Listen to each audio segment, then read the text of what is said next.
Үлем ул хак, син моны бел, һәм ул уен көлке түгел, ул көн сайын йөзебезгә карый, ул бер кайчан безнең арттан калмый. Һәм мин синнән сорыйм бүген, кыямәтеңә ниләр хәстәрләдең?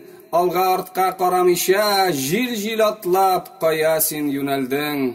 Раббым халык кылды көннәрдән бер көнне, безне фақат сынар өчен яшәешне һәм үлемне.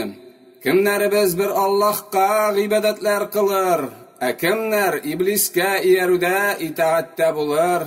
Аллаһ разый булган хак дин, ислам дине ул бер, башка диннәр көл астында пыскып яткан күмер. Дингә йөрәк, телең, агъзаларың белән омтыл, калбыңны Раббың белән бәйлә, җәһәннәмнән котыл. Күңелләрне иман, таухид, ихлас белән паклыйк. Аллаһның илчесен үзебезгә үрнәк итеп алыйк. Безгә Раббым Аллаһ сынау һәм имтихан итеп бирде. Гыймран сүрәсендә килгән 31-нче аятны.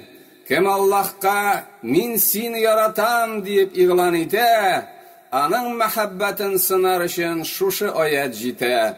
Миңа ышанмасаң, Куръанның битләрен ачып кара. Гыйлем нуры һәм наданлык арасында ярагайсын ара.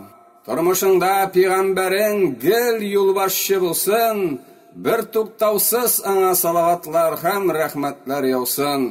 Аның юлыннан эзгә-эз барып тулысынча аңа ияр. Кыямәттә сине яклап, Раббым кичер бу бәндәңне дияр. Ирешергә иде безгә, кардәшләрем, аның яклауына. Ышанмасак иде иблис гаскәренең безне алдауына.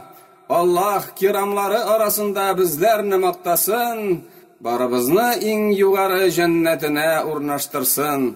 Алтын көздә кыр казлары кебек гомер үтеп бара.